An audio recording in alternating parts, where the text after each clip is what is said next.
దేవుని యొక్క వాక్యం మనం ధ్యానం చేసుకున్నాము. పరమగీతములు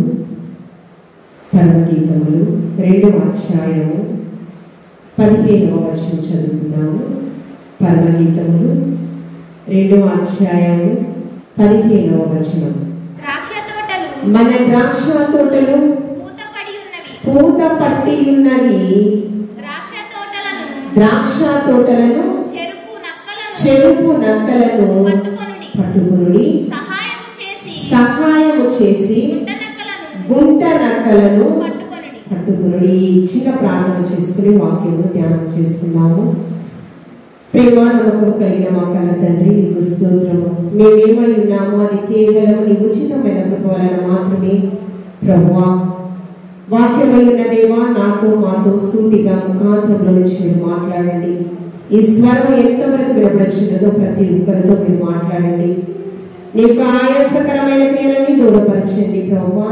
నేను హత్తుకుని నీ పాదాల చెంత శరణజొచ్చేటటువంటి జ్ఞానము ప్రభువా, నీ చిత్తానుసారంగా జీవించేటటువంటి వాక్యము, తద్వారా నీవిచ్చేటటువంటి ఆశీర్వాదాలు పొందుకునేటటువంటి స్థితిలో సంఘబిడ్డలందరినీ మీరు ఆయుధపరచమని క్రీస్తు పరిశుద్ధ నామములో అడిగి వేడుకొని ప్రార్థించుచున్నాము తండ్రి, ఆమేన్.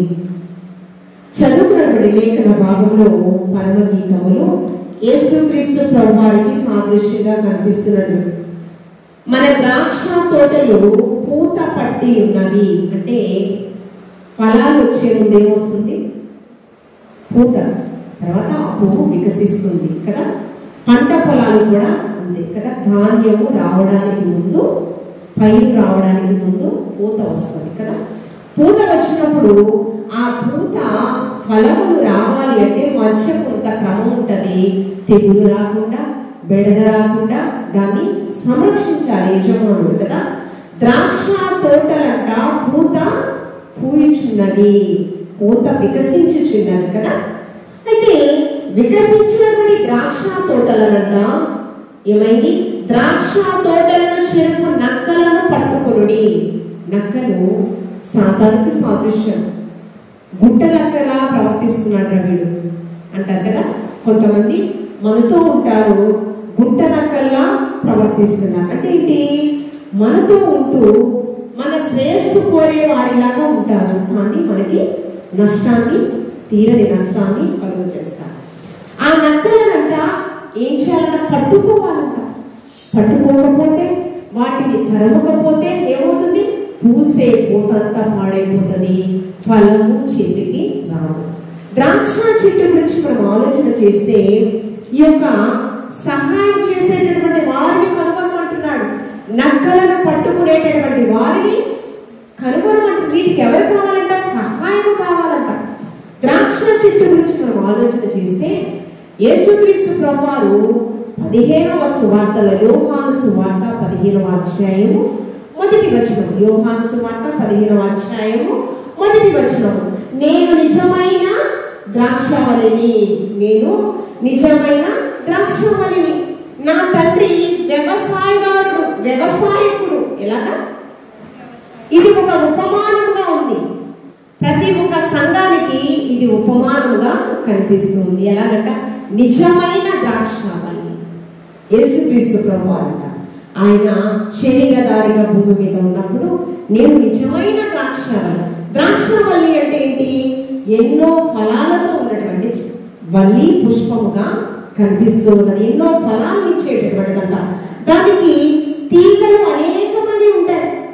ద్రాక్ష, నిజమైన ద్రాక్ష అంటే ద్రాక్ష ఫలాలు ఉంటాయి, ద్రాక్ష వల్లులు ఉంటాయి, ఫలాలు ఉంటాయంట. నిజమైన ద్రాక్షవల్లి అంటున్నాడు. అంటే ద్రాక్షవల్లిలు చాలా ఉంటాయి, కానీ నేను ఎలాంటిది? నిజమైన. చాలా మంది ద్రాక్షవల్లిని నేను అంటారేమో, మీరు మోసపోవద్దు.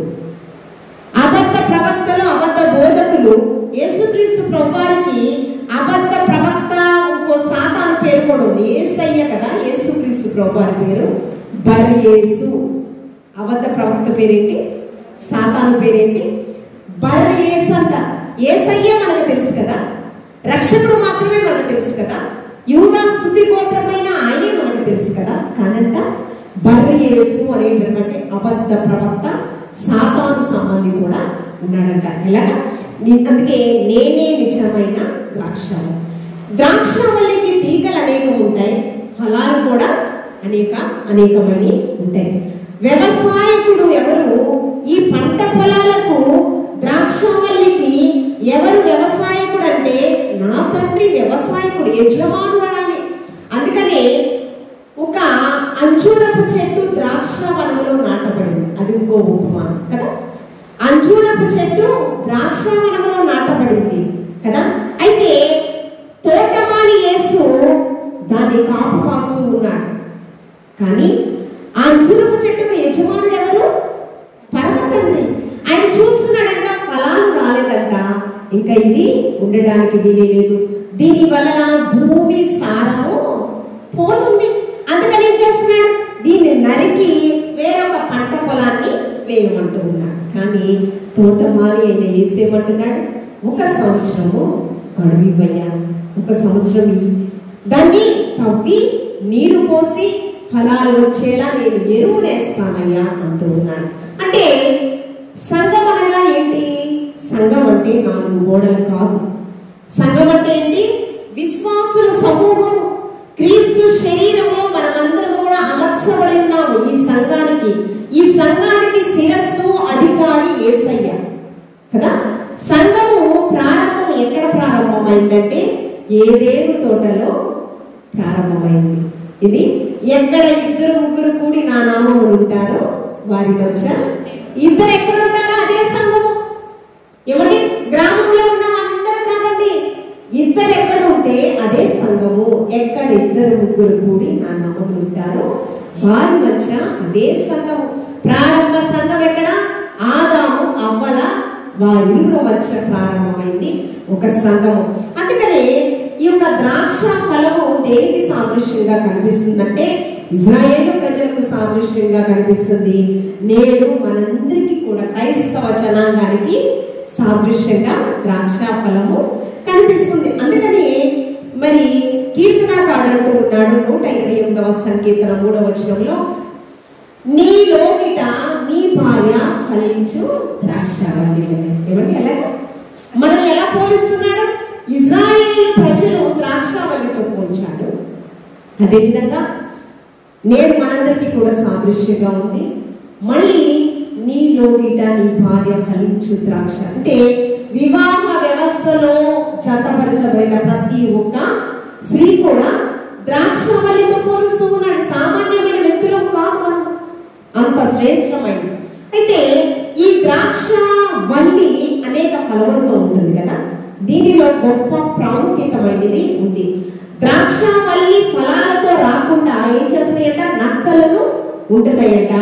ఆ నక్కలను ఎతికి వాటిని పారద్రోలాలంట. ఆ పంట పొలంలో నుంచి మనము తరిమి వేయాలంట. అంటే ఎలాగా? ప్రార్థనతో, వాక్యముతో. ఏమంటే అంటే అపవాదికి సాదృశ్యంగా నక్కలు కనిపిస్తూ ఉన్నాయి కదా. ఆ నక్కలను మనం ఎలా తరిమి వేయగలము? ఎలాగా?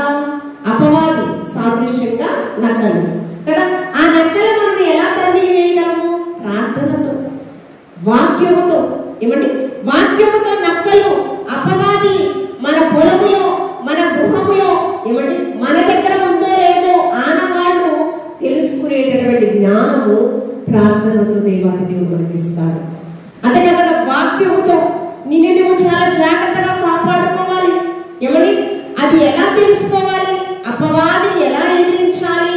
సర్వాంగ కవచమైనటువంటి వాక్యమును చేత పట్టుకుని ఏమంటే ఆ వాక్యముతో ఉదక స్నానం చేయబడచ్చు. అపవాదిని ఎదిరించేటటువంటి శక్తిని, సామర్థ్యమును లోకరక్షకుడైన యేసుక్రీస్తు ప్రభువారు మనందరికీ కూడా ఇస్తాడు.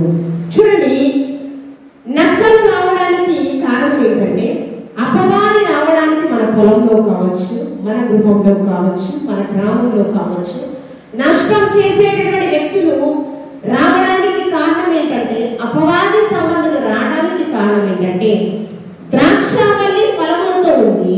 అయితే ఆ ఫలములు రావడానికి అనేకమైన కొమ్మలు చిగురించారు. అనేకమైన కొమ్మలు. నిజమైన ద్రాక్షావల్లిని నేను, నా తండ్రి వ్యవసాయకుడు. తీగలు మీరందరూ అనేక తీగలుగా అనేక కొమ్మలుగా అమర్చబడి ఉన్నారు. ఆ కొమ్మలకి ఆ తీగలకు ఫలాలు రావాలి అంటే ఒక ఐక్యతగా. ద్రాక్షవల్లి దేనికి సాదృశ్యం అన్నాను? యేసయ్యకు సాదృశ్యం. ఆ ద్రాక్షవల్లికి ఏమున్నాయి? తీగలు. ఏమండి? మీరు తీగలు. ఈ తీగలు ఒక ఐక్యతతో అమర్చబడి ఉన్నాయి. తీగలు ఎన్నో తీగలు ఉండొచ్చు, ఎన్నో కొమ్మలు ఉండొచ్చు, ఒక చెట్టుకే కదా అవన్నీ వచ్చినాయి అంటే ఒక ఐక్యత. ఇంతకు ముందు చాలా కుటుంబాలలో క్రైస్తవులకేమి చాలా మంది మరి హైందవ మతస్థులను ఆరాధించే ఎవరైనా కాదు, ఉమ్మడి కుటుంబాలు చాలా ఎక్కువగా ఉండేవి. ఏంటి? ఉమ్మడి కుటుంబాలు. ఇప్పుడు ఇద్దరు చాలు, లేక ముగ్గురే ముగ్గురు. ఎలాగా? ఇంతకుముందు ఎక్కువ మంది సంతానం కదా, కానీ వాళ్ళకి కష్టం తెలిసే కాదు. వాతావరణం కలుషితమైపోయింది, మనుషులు కలుషితమైపోయారు. ఏమండి? ఏమి ఎవరిని కూడా నమ్మలేని మన నీడని ఒక కొమ్మ ఊగుతూ ఉంటే అంట, ఆ కొమ్మకు కూడా మన గుండె దడదడలాడుతూ ఉంటదంట. అంటే భయం, ఆందోళన, ఏం జరుగుతుందో, ఎవరి నుంచి ఏం హాని వస్తుందో, ఇటువంటి ఆందోళనలో మనుషులు బ్రతుకుతున్నారు. దీనిలో ఏమున్నాయి? తీగలు, దానికి కొమ్మలు అమర్చబడి ఉన్నాయి. మనలో ఏమి లేకపోతే ఉమ్మడి కుటుంబాలు లేవు, ఐక్యత లేదు. సహోదరులు ఐక్యత కలిగి నివసించడం ఎంత మేలు, ఎంత మనోహరం. అరే ఏం జరిగినా మూకుమ్మడిగా వస్తారా? ఏమొస్తారు? ఎవరు? ఏం జరిగినా మూకుమ్మడిగా వచ్చేస్తారా? ఏం జరిగినా ఎలా ఉంటది? వాళ్ళలో ఐక్యత ఉంటదరా? ఏమండి? వాళ్ళకి పిల్లి కూడా హాని చేసినా ఏమండి వాడు వెంటనే స్పందిస్తారా? ఉమ్మడిగా అంటే దాన్ని ఏమంటారా? అందరూ మూకుమ్మడిగా వచ్చేస్తారట. మంచి విషయాలు, ఏ విషయాలు అయినా కూడా ఐక్యత లేదు. ఏంటి? కుటుంబాలలో ఐక్యత లేదు. సహోదరులు ఐక్యత కలిగి నివసించుట ఎంత మేలు, ఎంత మనోహరం. ఐక్యత ఉంటే ఆ కుటుంబాలలో ఏదైనా సాధించగలం. ఐక్యత ఉన్న గృహాలలో చాలా సంతోషము, సమాధానం ఉంటుంది. ఇప్పుడు సంఘం అంటే ఎక్కడ ఇద్దరు ముగ్గురు కూడి నా నామమున అన్నాను, వారి మధ్య సంఘం కదా. అంటే ఒక సంఘము భార్యాభర్తల మధ్య ప్రారంభమైంది. తర్వాత సంఘం ఎక్కడ ప్రారంభమైంది? బిడ్డలతో విస్తరించింది. తరువాత రక్త సంబంధికులతో విస్తరించింది. ఎంతమంది? భార్యాభర్తలతో మొదలైన సంఘము బిడ్డలతో విస్తరించింది. ఏమండి? రక్త సంబంధికులతో విస్తరించింది. అది చిగురిస్తూ ఉంది. ఈ గ్రామంలో ఏంటి? ఉదయం శంకుస్థాపన కార్యక్రమం. మూల్పూరు వంశము, ఏమండి? తోటకూర వంశము, మొవ్వ వంశము, ఇంకా ఎన్ని ఉన్నాయి? మోపారు వంశము. ఎలాగా? కుటుంబాలుగా విస్తరించబడ్డాయి. ఇంకేమన్నాయి ఈ గ్రామంలో? ఇంకేమన్నాయి ఇంటి పేర్లు ఉన్నాయి? మూల్పూరు, మొవ్వ, తోటకూర, మోపర్రు. ఇంకా ఎవరైనా ఇంటి పేరు ఉంటున్నారా? ఇంకా అవేనా? మీ ఇంటి పేరు ఇస్తానా? వాసిమళ్ళ. విస్తరించారు కదా. మీకు ఎంతమంది? చాలా మంది సంతానం ఉన్నారు కదా. అలా విస్తరించారు. అది ఎలాగా? దేవుడిచ్చిన ఐక్యతను మనం కాపాడుకోవాలి కదా. ఐక్యత కలిగి ఉంటే ఏ సాతాని సంబంధి మన గృహంలో చెడగలరు, మన కుటుంబాలలో రారు. వచ్చిందంట నక్కకు సాదృశ్యమైనటువంటి అపవాది. అది వచ్చేంత ఏముంది? పంట పొలాన్ని పాడు చేస్తుందంట. పూత వచ్చినటువంటి పొలాన్ని పాడు చేస్తుందంట. ద్రాక్ష వనాన్ని పాడు చేస్తుందంట. ఆ నక్కలను, అపవాదిని మన నుంచి పారద్రోలడానికి ఎవరు కావాలంట? ఐక్యత నుంచి దూరం అయిపోయిన వ్యక్తులు సహాయకులుగా కావాలంట. కింద వచ్చిన ఏంటండి? సహాయము చేసి గుంట నక్కలను పట్టుకునడి. అపవాది, సాతాను, అపవాది. చాలా మంది వాడుకలో ఏమంటారు? దెయ్యం అంటారు. దెయ్యం పట్టిందిరా అంటారు కదా. అపవాది. ఇదేంటి? అపవాది, దురాత్మ. ఇది ఒక గాలి, మనిషికి కనిపించరు. దురాత్మ, ఆత్మ. దుర ఆత్మ అంటే చెడ్డ ఆత్మ. ఏమండి? అక్కడే ఉంది కదా, ఆత్మ గాలి. అదేవిధంగా పరిశుద్ధాత్ముడు కూడా ఆయన దాని ఏమంటారంటే యేసుక్రీస్తు ప్రభువారు కంటికి కనిపించేటటువంటి వ్యక్తి కాదు, కొన్ని వేల కోట్ల తేజస్సు కలిగినటువంటి ఆయన యేసుక్రీస్తు ప్రభువారు సృష్టికర్తే. కానీ ఆయన ఆత్మస్వరూపి. యేసయ్యను చూపించు అని అంటారు, ఆయన ఆత్మస్వరూపి. మోషేకే కనుగొనలేకపోయాడు. ఏమండి? అంతేకాకుండా పౌలు ఆయన ఏ మార్గం దమస్కు మార్గంలో స్వరాన్ని విన్నాడు కదా పౌలు. సౌలుగా ఉన్నప్పుడు ప్రవక్తలను చంపేశాడు. సౌలా నా నేలని హింసించి ఉన్నావయ్యా, స్వరాన్ని విన్నాడు. కానీ కను దృష్టి పోయింది. పరిచయం చేశారు అననీయ సఫీరాలు. ఏమండి? అకులా ప్రిస్కిల్లాలు పరిచర్య చేశారు అతనికి. ఏమండి? ఆయన కొన్ని వేల కోట్ల తేజస్సు కలిగినటువంటి వ్యక్తి. ఆయనను మనం చాలా మంది నేను యేసయ్యను చూశాను అంటాం. లేదు, ఆయన ఆత్మస్వరూపి. ఎవ్వరు కూడా, ఏ మానవుడు కూడా ఆయన్ని చూడలేడు. కానీ వాక్యముతో, ఆయనతో స్వరంతో మనతో మాట్లాడతారు. వాక్యం అయ్యున్న దేవుడు శరీరధారిగా కృపా సత్య సంపూర్ణుడిగా మన మధ్య నివసిస్తూ ఉన్నాడు. ఏమండి? ఐక్యత ఉంటే మనం ఎలా ఉంటామంట? అపవాదిని పాల్గొంటామంట. అంతేకాకుండా చూడండి, యోహాను సువార్తకి మళ్ళీ రామ్మ. యోహాను సువార్త, మీరు నాలో నిలిచి ఉండాలి. ఎవరిలో? ఐక్యత ఎలా వస్తుందండి చెప్పండి? వాక్యంలో లోటుపాట్లు ఉంటాయి. ఒక్కొక్క వ్యక్తి ఒక్కొక్క వ్యక్తిత్వం కలిగినటువంటి వ్యక్తి. అంతేనా? ఒక్కొక్క వ్యక్తి అంటే రుచి, ఆహార పదార్థాలు, ఒక వస్తువు తింటే, అంటే నాన్ వెజ్ కొంతమందికి ఇష్టం, వెజిటేరియన్ కొంతమంది. నన్ను పాస్టర్ ఎప్పుడు వేపన అమ్మాయి అంటారు. చేపలే తింటాను నాన్ వెజ్, మిగతాది పప్పు ఎక్కువ తింటాను. అందుకని పాస్టర్ ఏమంటారు, నువ్వు వేపన అమ్మాయివా అంటారు. అంటే పాస్టర్కి నాన్ వెజ్ ఎక్కువ ఇష్టం, నాకేమి ఇష్టం అంటే రుచులే మారుతూ ఉన్నప్పుడు వస్త్రాలు కూడా ఒకరికి నచ్చినవి ఇంకొకరికి నచ్చవు. అంటే ఆలోచనలు, భిన్నమైన ఆలోచనలు ఎన్ని ఉంటాయండి. ఏదేమైనప్పటికీ కూడా మనల్ని అందరినీ కూడా ఏర్పాటు చేసిన వాడు సృష్టికర్త అడుగు చాడలలో మనం నడవాలి, అంతే కదా. అందుకని ఏంటి? 4వ వచనం చదవమ్మా. తీగలు తీగలు ఎలా ఉండాలంట? ద్రాక్షవల్లిలో నిలిచి ఉండాలి. ద్రాక్షవల్లిలో తీగ లేకపోతే ఏమవుతుంది? ద్రాక్షవల్లిలో ఈ తీగ నాకు వద్దమ్మా అంటే ఏంటి? ఈ కొమ్మ నమ్మొద్దు. తీగే లేకపోతే, కొమ్మే లేకపోతే దానికి ఫలం వస్తుందా ఏంటి? నా యందు నిలిచి ఉండి అప్పుడు నేను మీ యందు నిలిచి ఉంటాను. అంటే ఏంటి? నీవు నా వైపు ఆకర్షించబడు. అంటే నువ్వు నన్ను హత్తుకుంటే, నా మాటలు వింటే, నా మాటల యందు విశ్వాసమునకు కర్తవు దేవుని వైపు మనం కొనసాగితే ఆయన ఏమవుతాడంట? మనల్ని ప్రొటెక్ట్ చేస్తాడు.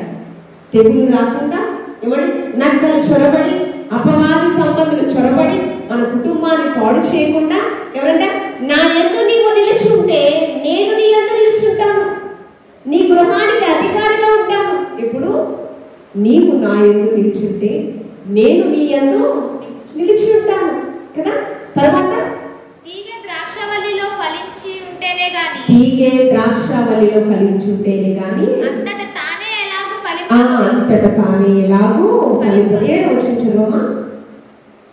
నా యందు మీరును మీ యందు నా మాటలను నిలిచి ఉండిన ఎడల మీకేది ఇష్టమో దానిని మీరు అడిగితే అది మీరు తప్పగా పొందుకుంటారు. మీ కుటుంబంలో సంపద లేదా? మీ కుటుంబంలో పంట శేషము మీరు చక్కగా అనుభవించాలా, నష్టపడకుండా?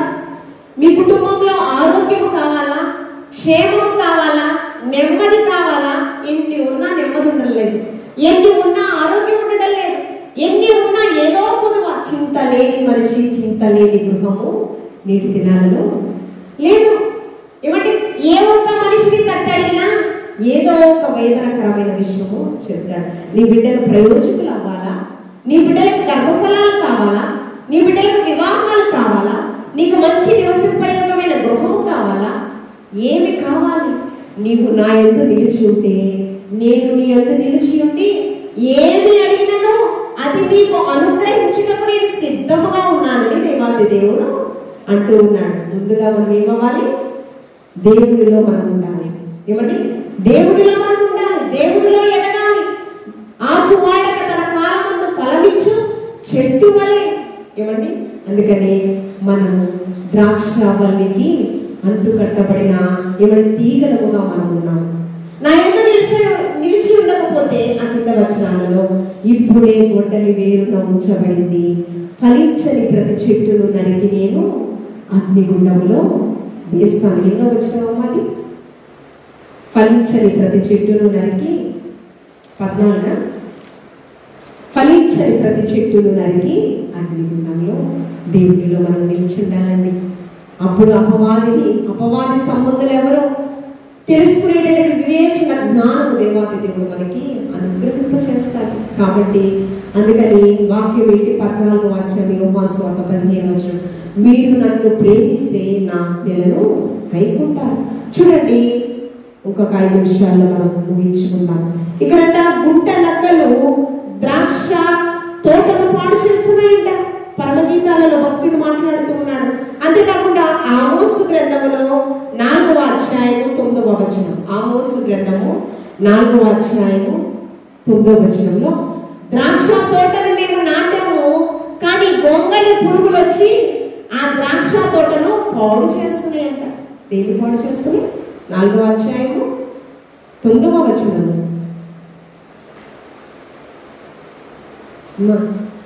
మరియు మీ శాస్త్రములను, ఆమోసు గ్రంథము 4వ అధ్యాయము 9వ వచనం. అదే, మరియు మీ శాస్త్రములను ఎండు తెగులు చేతను కాటుక చేతను నేను పాడు చేసి తిని, గొంగలి పురుగులు వచ్చి మీ విస్తారమైన వనములను ద్రాక్ష తోటలను, అదే చెప్పమ్మా, గొంగళి పురుగులు వచ్చి మీ విస్తారమైన వనములను ద్రాక్ష తోటలను అంజూరపు చెట్లను ఒలీవ చెట్లను ఏమొచ్చినాయంట? గొంగళి పురుగులంట మీ ద్రాక్ష ఫలాలను ద్రాక్ష తోటను పాడు చేస్తున్నాయంట. ఇది గొంగళి పురుగులు తాకడానికి ఇష్టపడము. అది చూసినప్పుడు మనకు మనసుకి ఏదోలా ఉంటుంది కదా కదా కానీ మనల్ని అంట సీతాకోకగా, ఏ భేదము లేదు, అందరూ పాపం చేసి దేవుడు అనుగ్రహించి మహిమను పొందలేకపోతున్నారు. రోమిలకు రాసిన పత్రిక 3వ అధ్యాయం 23వ వచనం. ఏదో ఒక పాప బీజం ఏదో ఒకటి కదా. అలాంటి మనలను, గొంగళి పురుగు లాంటి మనలను దేవాది దేవుడు ఎలా మార్చాడో తెలుసా? సీతాకోక చిలుకలుగా మార్చేశాడు. గొంగళి పురుగులు వచ్చి మన ద్రాక్ష తోటలను పాడు చేస్తున్నాయి. అంతేకాకుండా చూడండి, ఇర్మియా గ్రంథము 2వ అధ్యాయము 21వ వచనం. ఇర్మియా గ్రంథము 2వ అధ్యాయము 21వ వచనం. ఇర్మియా గ్రంథము 2వ అధ్యాయము 21వ వచనం. శ్రేష్టమైన ద్రాక్షవల్లి వంటి దానివిగా, శ్రేష్టమైన ద్రాక్షవల్లి వంటి దానివిగా నేను నిన్ను నాటి తిని. ఎలాగండి? శ్రేష్టమైన ద్రాక్షవల్లిగా నిన్ను. అంటే ఆ ద్రాక్ష ఫలాలకు ఏ విధమైన మచ్చ లేదు, అలాంటి వనాన్ని నేను నాటాను. ఇప్పుడు మనము వ్యవసాయం వేసేటప్పుడు, వరి ధాన్యం వేసేటప్పుడు ధాన్యం రకరకాలు ఉంటాయి కదా. వాటిలో పంట పండడానికి ప్రత్యేకంగా ధనము వెచ్చించి ధాన్యాలు కొంటారు. అవునా? పంట మన దగ్గర బియ్యం ఒడ్డు సరిగ్గా లేవురా, తడిసినవి, ఆ ఒడ్డు మనం నాటితే పంట పాడైపోద్దని ఎక్కడెక్కడో షాపింగ్ దగ్గరికి వెళ్ళి మంచి ఒడ్లను తీసుకుని వచ్చి అది నారు పోసి, ఏమండి మీరు ఇంత చేస్తారు కదా. అంటే శ్రేష్టమైన వరిధాన్యం తీసుకొస్తారు, శ్రేష్టమైన ద్రాక్ష వనాన్ని నేను నాటి తిని. తర్వాత నిక్కమైన విత్తనముల చెట్లు వంటి దానివిగా నిన్ను నాటి తిని. కేవలము నిక్కమైన కేవలము నిక్కమైన విత్తనము నేను నాటి తిని. తర్వాత చదువు. జాతిహీనపు ద్రాక్షవల్లి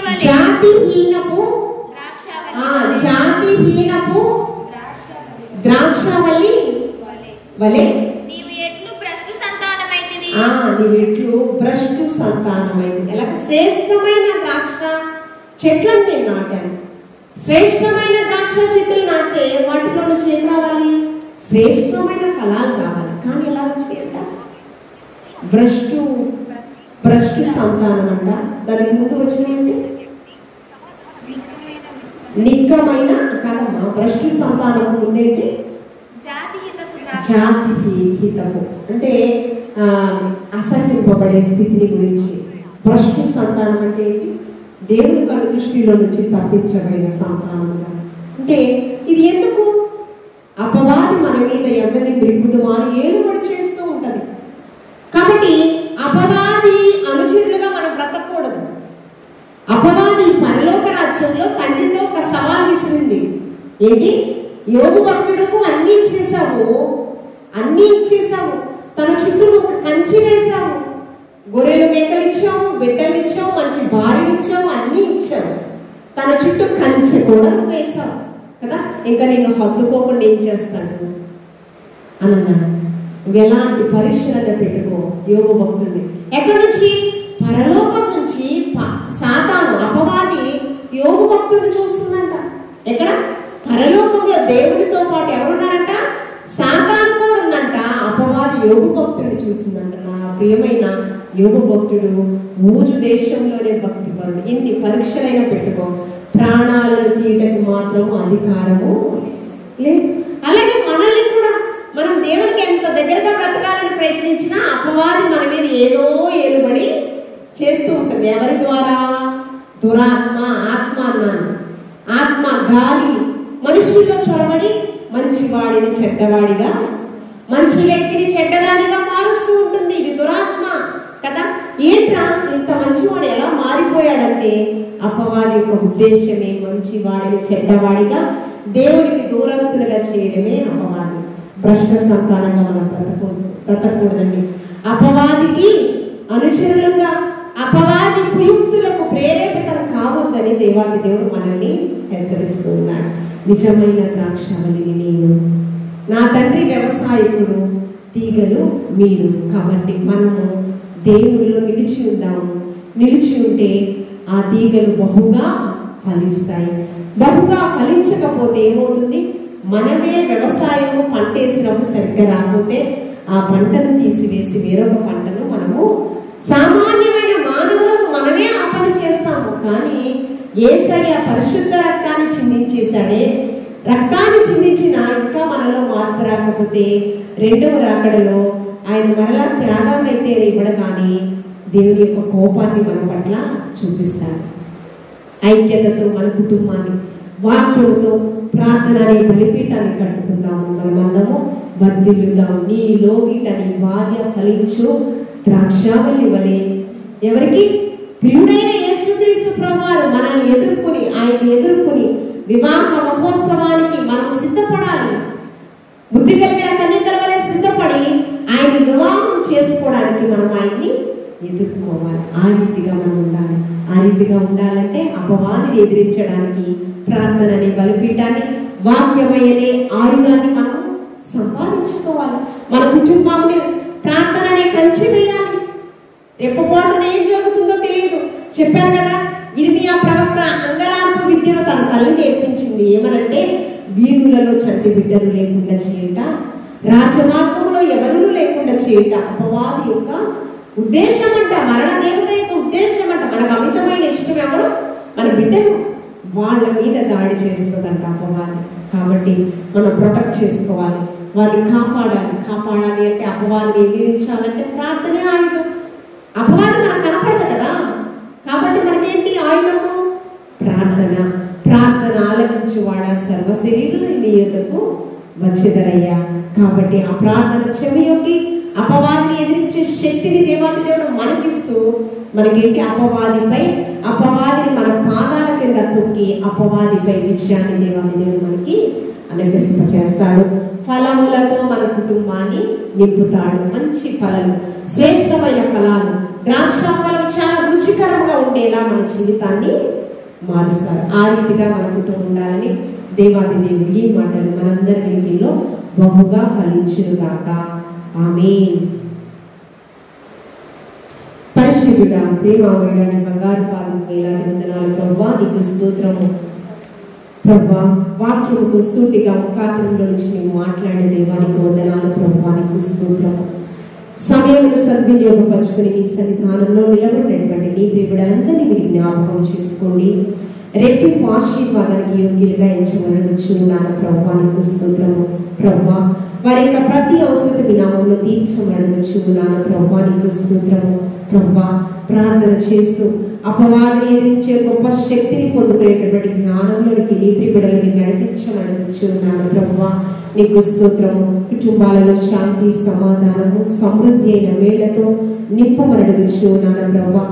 నీ కృపలతో వర్ధిల్లింపచేయండి ప్రభువా. నీకు స్తోత్రము. పడుకునిచుండగా ప్రభువా, కళల ద్వారా, దర్శనాల ద్వారా నీతో మాట్లాడుటకు ప్రభువా. నీకు స్తోత్రము ప్రభువా. నీకు వేరుగా మేమేమి చేయలేము ప్రభువా.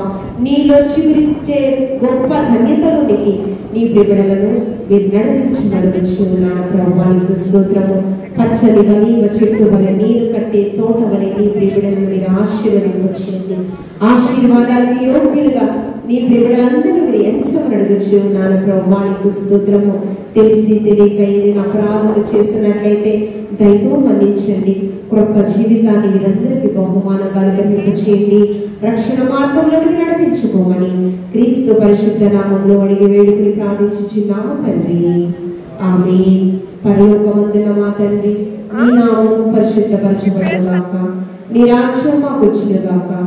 నీ చిత్తం పరలోకమందు నెరవేర్చినట్లు భూమి యందును నెరవేర్చునుగాక. మాకు కావలసిన ఆహారం నేడు మాకు దయచేయము. మరణస్తులు మేము క్షమించిన ప్రకారము మానవులను క్షమించము. మమ్మల్ని శోధనకి తాకి నుంచి తప్పించము. ఎందుకంటే రాజ్యము, బలము, మహిమ నిరంతరం నీవై ఉన్నావు తండ్రి. ఆమేన్. తండ్రి, కుమార, పరిశుద్ధాత్మ త్రియక దేవుని మెండు దీవెనలు ఇప్పుడు ఎల్లప్పుడూ సదాకాలం ఇక్కడున్న ప్రతి ఒక్కరిపైన, వారి వారి కుటుంబాలపైన, ఈ స్వరం ఎంతవరకు వినవడుచున్నదో ప్రతి ఒక్కరిపైన, సకల పరిశుద్ధులపైన సదాకాలం నిలిచి తోడైనను గాక. ఆమేన్.